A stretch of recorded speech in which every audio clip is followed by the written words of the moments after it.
Everyone, thanks very much for joining us today. My name is Kirsten Stephen. I'm an Assistive Technology and Additional Support Needs teacher here at Call Scotland, and I'm delighted to have my colleague Joanna with us presenting today on symbol or text-based AAC apps and thinking about how you choose and what are the options. We've got our colleague Robert in the background with us today. He's going to be keeping an eye on things and he's in charge of the recording. So thanks for that, Robert. It's good to see so many of you joining us at this point in the term and on this it's dreary here now, but it was a nice day earlier. So the session's going to be recorded. You'll be sent a link afterwards. If you don't want to be in the recording, then please keep your cameras and mics off. I will be manning the chat and we'll have an opportunity for some questions and answers at the end. So feel free to pop those in the chat as Joanna goes through her presentation. So without further ado, I will hand over to Jo. Thanks, Jo. Thanks, Kirsten. Good afternoon, everybody. So this afternoon's session is focusing on options for some text-based apps and thinking about why you might go for a text-based app versus a symbol-based app. So this is based on something we get asked quite a lot when we're out and about in schools, which is if someone has a learner in their class whose speech is a bit indistinct, a bit unintelligible at times, and the staff and the team around the learner thinks that possibly an AAC app could be useful for them, and possibly text-based, rather than any sort of more comprehensive symbol-based app, what options are out there for them. And this has been coming up quite a lot recently, particularly with slightly older learners, kind of high school aged learners. So I'm going to kind of take you through a little bit of the thinking about the decision making and what you might want to consider, and then just touch on a few options, show you them on the iPad, and then opportunity for a few questions at the end. So hope it's useful.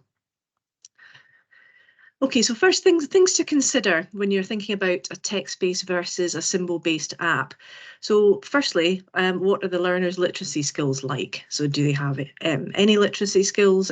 You're kind of thinking that if you're considering text-based app, you've seen some evidence that their literacy skills are quite functional. But thinking about what level those skills are at in terms of using purely text to be able to communicate.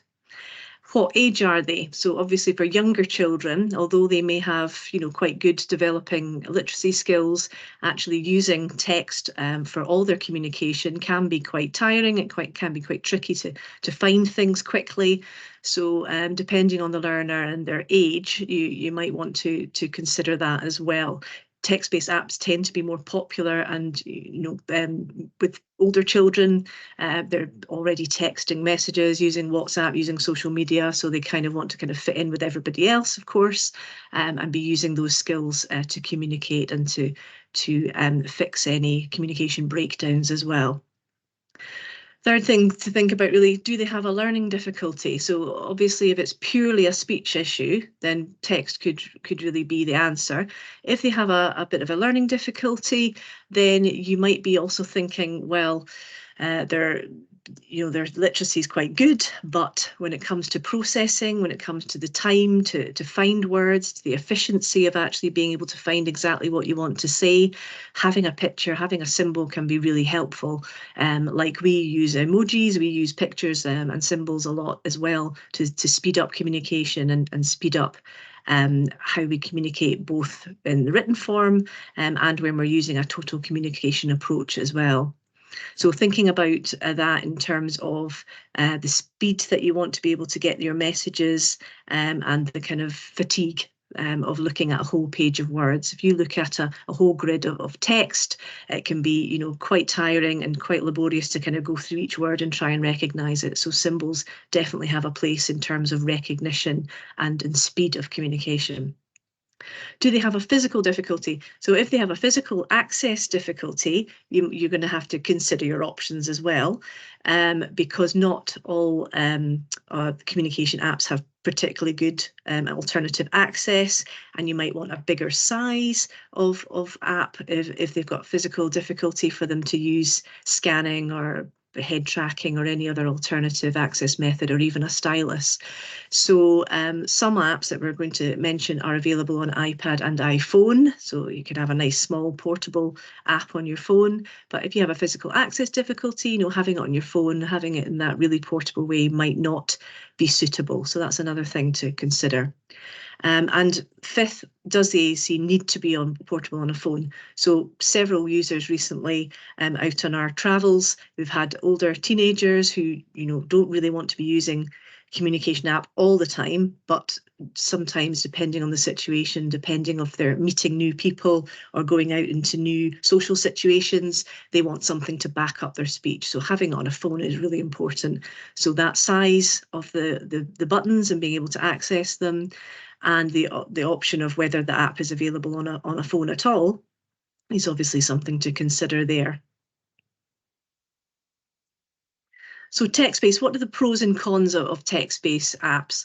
Well, with the pros are that any word or message can be generated from the 26 letters of the alphabet. So you can create novel sentences, novel messages, exactly what you want to say immediately, which of course is the beauty of literacy.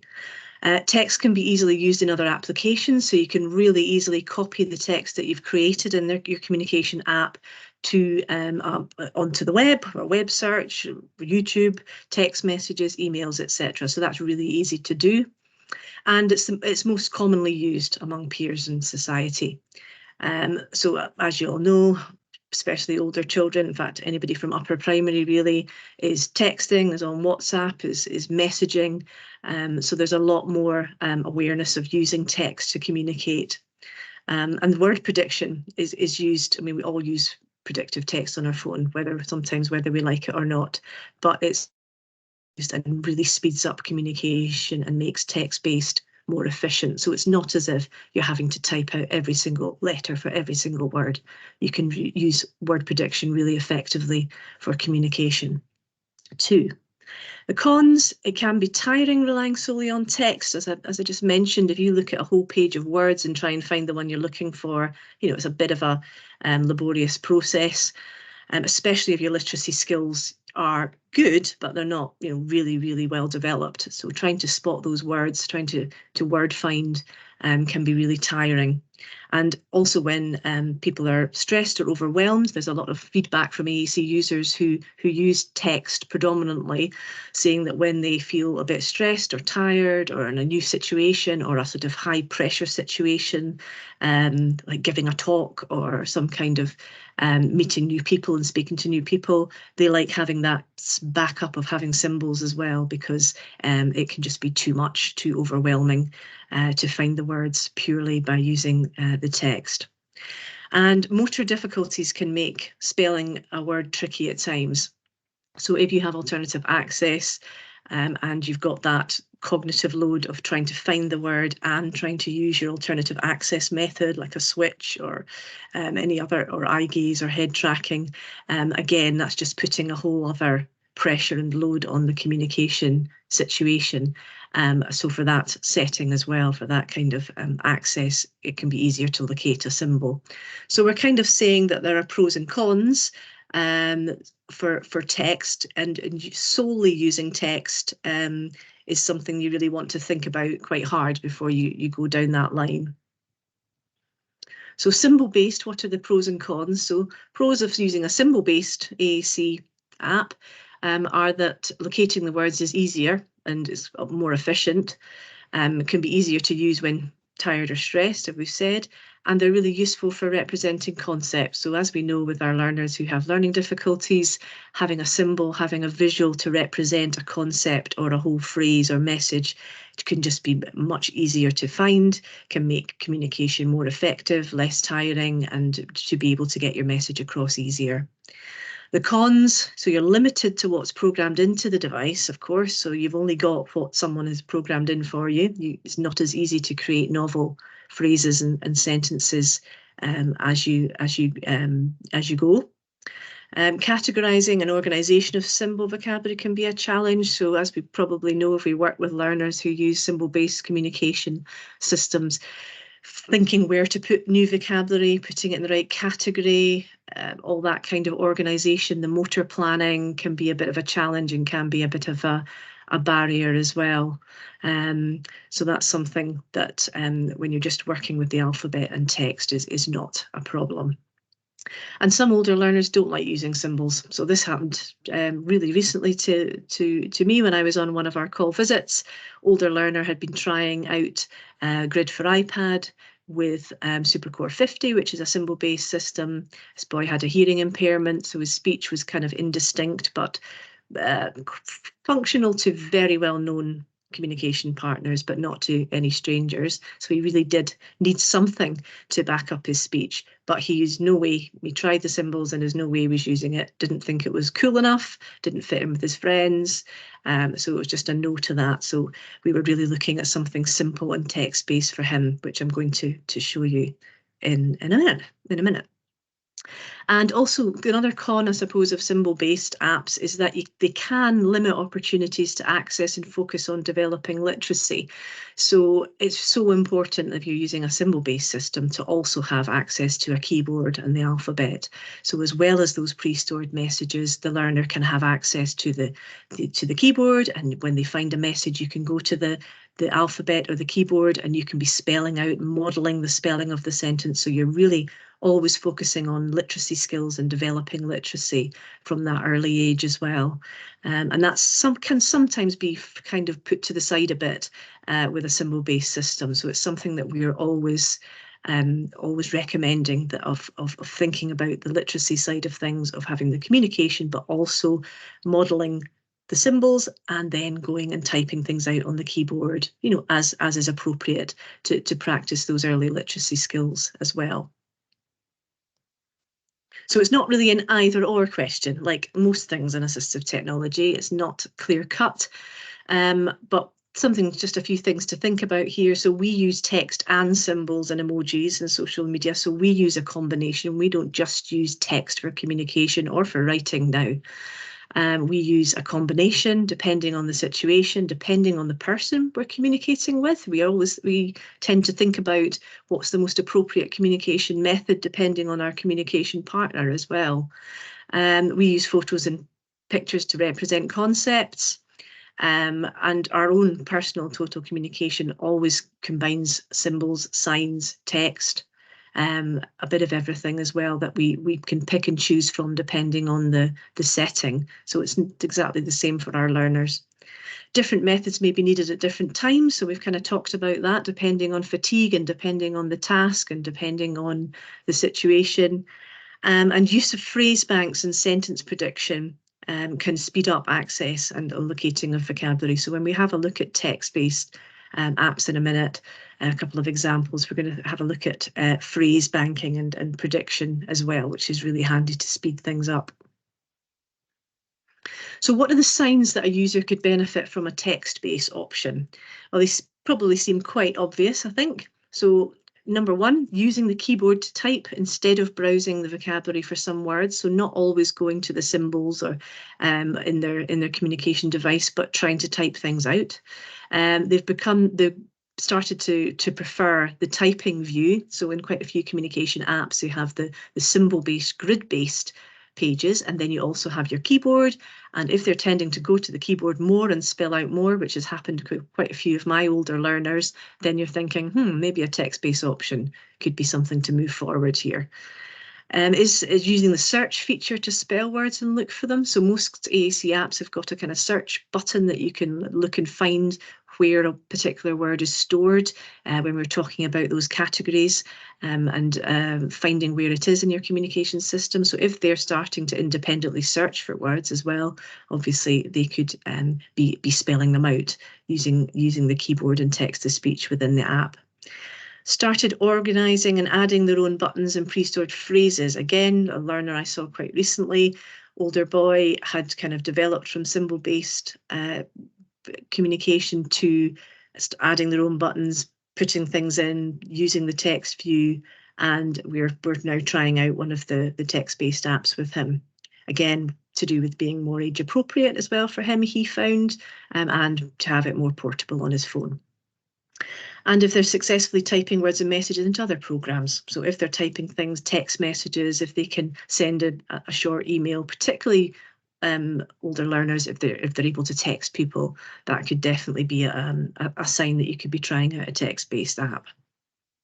So the way to kind of have a look and see what's available is our popular iPad apps for communication support needs wheel, which is a free download that you can download from our website. So I'll just show you where it is here. So it's just in the posters and leaflets section, and you can download the app wheel. And the nice thing about the app wheel is that you can click on the links. They're all clickable links when you download it.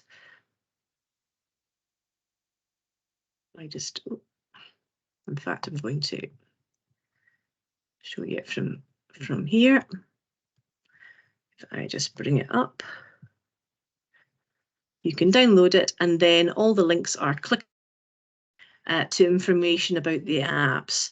So a whole load of apps that we have tried out and that we recommend, that we think are really good and worth exploring. And the ones that are highlighted here are the ones I'm going to have a quick look at. So as you can see here, this kind of 12 to 2 o'clock section is the text-based apps, and the kind of 2 to 4 section is the symbol-based and sort of hybrid, text and symbol-based apps. So I'm going to show you a couple of those right now.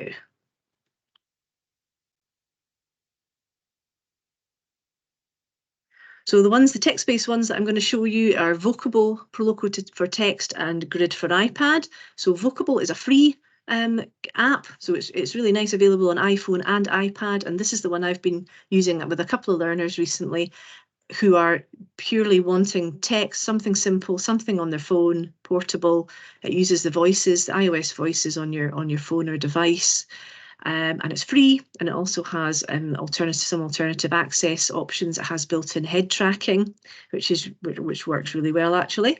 And so I'm going to show you that. Proloquo for text. So this is the kind of sister app of Proloquo to go. This is really nice as well. It has the Scottish a cappella voices, so it has a cappella voices built into it. So it's got Mary and Andrew and Ailey and Archie, Ailey and Archie, the new a cappella voices that are built into it. So that's really nice. And then Grid for iPad, as we know, has that's got a lot of symbol-based grid sets, but also has Text Talker as well. So they're the text-based options we're going to have a wee look at. And then we're going to have a little look at some symbol-based options. So Clicker Communicator, which has symbol-based and a keyboard. And then I'm just going to mention TD Snap, which also has a variety of different page sets, text-based and symbol-based, and Proloquo to go, which has a typing view as well, that you can use text and also symbols. Okay, so we're going to have a wee look at those just now.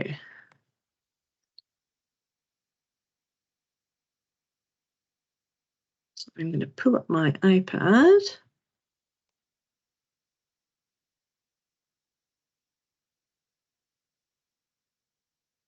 Okay, so this is Vocable.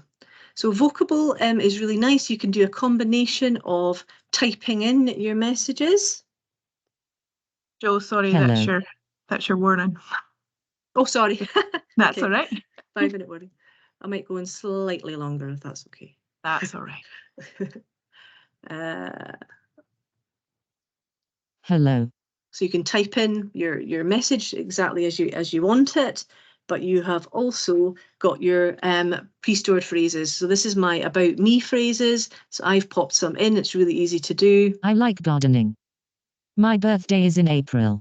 I like listening to music. So these are all the different categories that are basic needs, general. So these are really easy to program. You just go into the settings, categories and phrases. You can just add a new category, or you can add different items, edit phrases and add different phrases to the categories, or remove them very, very easily. So I really like Vocable. I think it's a really nice option for someone that just needs something to have as a backup to their speech. As I said, it also has head tracking built in. So if I put that on and go back and go to my about me, so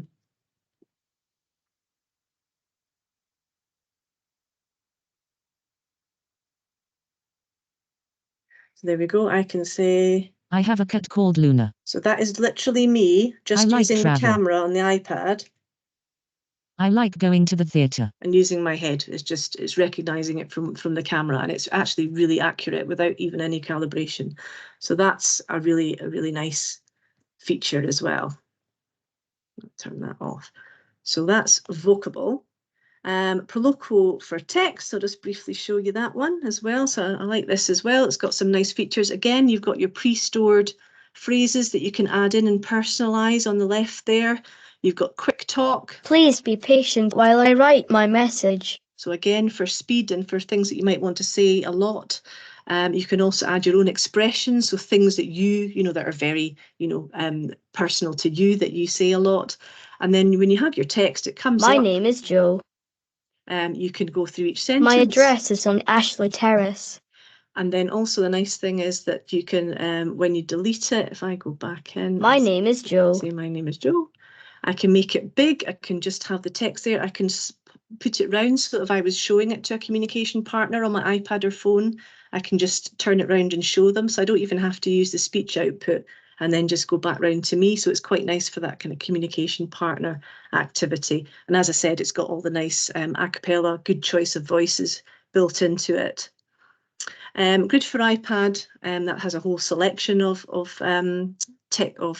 symbol-based, but also text-based, but I'm not going to go into that too much. The other one I was going to show you is Clicker Communicator.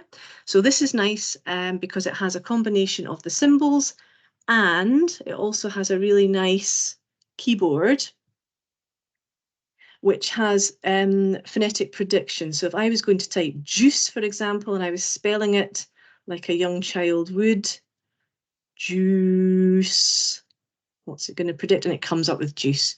So it's kind of unique in the way that has that phonetic prediction. And it also has, as you'll see, this super keys feature. So this means someone with physical access difficulties can have this 2-hit option built into it. So again, that's a unique feature for an AAC app.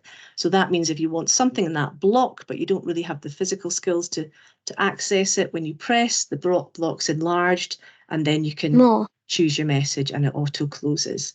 So that's Clicker Communicator as well. Now, the other thing I was going to show you, if we've got a couple more minutes just to finish off, is that you might, a couple of learners I've worked with recently, you might just want to use a keyboard, purely use a keyboard that's built into the iPad or an external keyboard app that you've bought. So this is Kidogo.